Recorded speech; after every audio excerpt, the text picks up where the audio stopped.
ایک مسلمان کے دوسرے مسلمان پر کچھ حقوق ہیں۔ ایک حدیث پاک کے اندر 5 حقوق بتلائے گئے ہیں اور اس طرح کی دوسری احادیث ہے جس میں 6 حقوق بتلائے گئے ہیں۔ ایک حدیث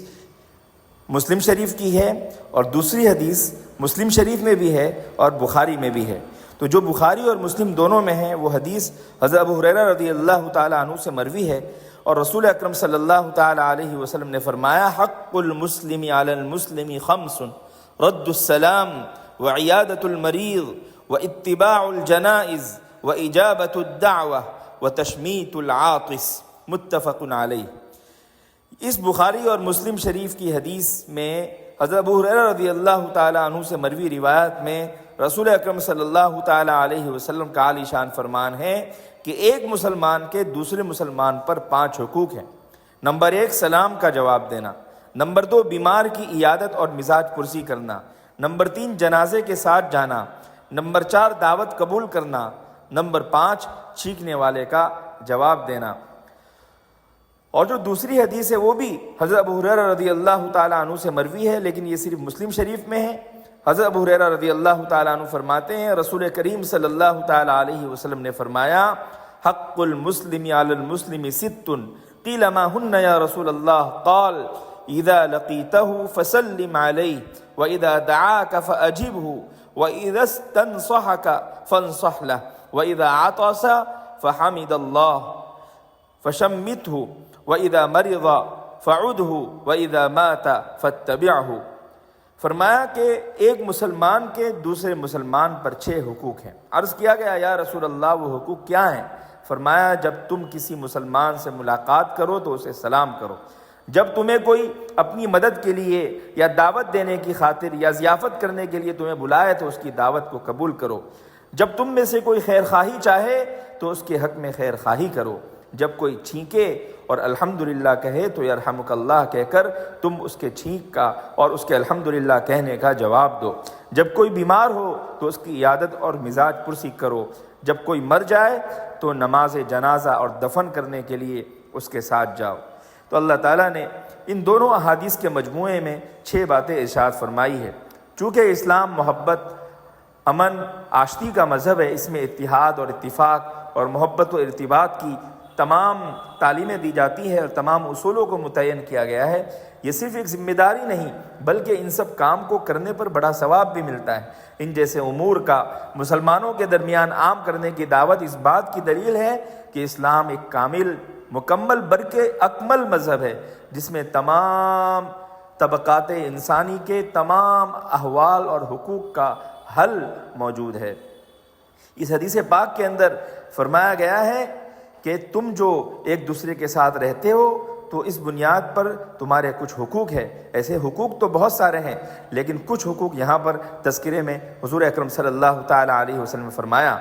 تو فرمایا کہ ایک مسلمان کا دوسرے مسلمان کو سلام کرنا سنت ہے، ثواب کا کام ہے، لیکن اگر کوئی سلام کرے تو اس کا جواب دینا واجب ہے، لیکن اس کی تفصیل ہے کہ کب سلام کرنا چاہیے، کب سلام نہیں کرنا چاہیے۔ لہذا آدمی کو کبھی خلل ہو تو ایسے وقت میں سلام نہ کرے، سویا ہو تو سلام نہ کرے، مجلس میں اگر کوئی بات چل رہی ہو، گفتگو چل رہی ہو تو اس طرح سے سلام نہ کرے کہ مجلس کو تکلیف پہنچے، یا یہ کہ کوئی قرآن پاک کی تلاوت کر رہا ہو اس وقت سلام نہ کرے، اذان کے وقت میں سلام نہ کرے۔ اور جہاں سلام کی احادیث آئے گی انشاءاللہ تفصیلات آپ کے سامنے آئے گی۔ سلام کرنے میں ہمیشہ یہ خیال رکھنا چاہیے کہ سامنے والا شخص فاسق، جابر،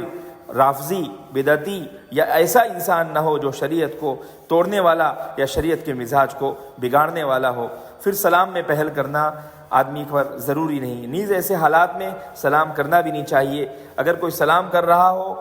تو پھر اس کا جواب دینا پڑ جاتا ہے، اس لیے جب ہم سلام ہی نہیں کریں گے تو سامنے سے جواب نہیں آئے گا۔ دوسری چیز جو بیان کی گئی وہ مریض کی مزاج پرسی ہے۔ مریض کی مزاج پرسی یہ بہت ہی اہم کام ہے، اور ایک مریض کی جو بھی چیزیں ایک آدمی انتظام کے طور پر بجا لا سکتا ہے یہ یقیناً اس کی خدمت کا حصہ ہے۔ پھر اسی طرح اگر کوئی کھانے کی دعوت دے تو کھانے کی دعوت کو قبول کرنا چاہیے، لیکن یہ یاد رہے کہ اختیاری طور پر دعوت دے، مجبور نہ کرے، اور اس دعوت کے اندر غیر شرعی امور نہ ہو، اور جس کو دعوت دی جا رہی ہے وہ خود بھی شرعی طور پر معذور و مجبور نہ ہو۔ اصل وجہ یہ ہے کہ ان سب چیزوں کے قائم کرنے سے مسلمانوں میں محبت بڑھتی ہے اور ان چیزوں کے ٹھکرانے سے نفرت پیدا ہوتی ہے۔ اس لیے اسلام نے اور شریعت مطہرہ نے صحیح رہنمائی فرمائی ہے اور اعادت و سلام کرنے اور دعوت قبول کرنے کی ترغیب دی ہے۔ اسی طرح جب چھینکنے والا چھینکتا ہے اور اس پر الحمدللہ جب وہ کہتا ہے، تب یرحمک اللہ کے ساتھ جواب دینا چاہیے، اسی کو تشمیت کہتے ہیں۔ یہ جواب دینا بھی واجب ہے، لیکن جب الحمدللہ اس نے نہیں کہا تو پھر آدمی کے اوپر جواب دینا واجب نہیں ہے۔ یہ بات بھی یاد رکھے کہ چھینک کا جواب ایک دفعہ واجب ہے، 2 بارہ یا 6 بارہ یا اس کے علاوہ واجب نہیں ہے۔ پھر اسی طرح 6 والی جو حدیث آئی اس کے اندر ایک لفظ کا اور اضافہ ہے، جو فرمایا گیا ہے کہ اگر کوئی آدمی آپ سے خیر خواہی طلب کرے تو تم اس کے ساتھ بھی خیر خواہی کا حقیقت میں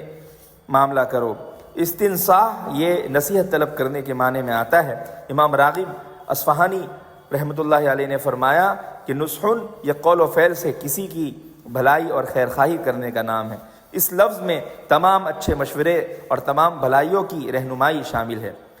اب یہاں اتباع الجنائز بھی جو بات آئی، اس کے اندر بھی یہی بات ہے کہ جو ہم سے خدمت ہو سکے کفن میں، دفن میں، نہلانے میں، اس کا جہاں انتظام کرنا چاہیے، وہیں پر ایک مسلمان کے ساتھ ساتھ صرف اس لیے کہ لوگ دکھلاوے میں یا لوگوں کو خوش کرنے کے لیے یا اس کے خاندان کو خوش کرنے کے لیے نہیں، بلکہ ہم اس لیے جائیں کہ حضور اکرم صلی اللہ تعالیٰ علیہ وسلم نے ایک مسلمان کا دوسرے مسلمان پر جو حق بتلایا ہے اس میں ایک یہ بھی بتلایا ہے۔ اکثر و بیشتر یہ چیز دیکھی جاتی ہے کہ آدمی ایک بندوں کو خوش کرنے کے لیے جا رہا ہے اور جنازے میں شرکت کر رہا ہے یا اس کے گھر میں جا کر ان کی مزاج پرسی کر رہا ہے یا ان کے غم میں شریک ہو رہا ہے، تو یہ کام اچھا ہے، انسانیت کی بھلائی کا ہے، لیکن اس کے اندر ہمیں جو ثواب ملنا چاہیے ہم اس سے محروم ہو جا رہے ہیں۔ لہذا ہم جب نیک نیت کریں گے، اللہ تعالیٰ کا حکم مانیں گے اور حضور کا مشورہ مانیں گے اور حق مانیں گے، تو پھر جب ہم یہ نیت کر لیں گے تو سامنے والے کا جہاں فائدہ ہوگا ہمیں بھرپور ثواب بھی عنایت کیا جائے گا۔ یہاں پر ایک اعتراض یہ دل میں آ سکتا ہے کہ ایک حدیث میں 5 حقوق بتلائے گئے اور دوسرے حدیث کے اندر 6 حقوق بتلائے گئے، تو ان احادیث میں جو عدد کا فرق ہے تو یہ یاد رکھنا چاہیے کہ یہ کوئی تعارض نہیں ہے، کیونکہ ایک عدد دوسرے عدد کے منافی نہیں ہے۔ اور دوسرا جواب یہ دیا گیا ہے کہ ان احادیث میں حصر بیان کرنا مقصود نہیں، یہ نہیں بتلانا مقصود ہے کہ بس یہی ہے، اس کے علاوہ نہیں ہے، بلکہ جتنے بھی ہوں کچھ حضور نے کہیں پر بیان کر دیے، کچھ حضور نے کہیں پر بیان کر دیے، لہذا مختلف جیسے جیسے مواقع آئے وہاں پر بھلائیوں اور حقوق کا حضور نے تذکرہ فرمایا۔ تیسرا جواب یہ دیا گیا ہے کہ حضور اکرم صلی اللہ تعالیٰ علیہ وسلم کو جس طرح وحی کے ذریعے سے حقوق بتلائے گئے، حضرت صلی اللہ تعالیٰ علیہ وسلم نے امت کو تعلیم دے دی۔ تو پہلے اللہ تعالیٰ کے یہاں سے حقوق کی تعداد کم بتلائی ہوگی، بعد میں اضافہ کر دیا گیا، یہ بھی ممکن ہے۔ تو لہذا تینوں جواب علماء امت نے دیے ہیں اور ان کے پس منظر میں آپ کے سامنے بھی یہ ساری باتیں رکھ دی گئی ہیں۔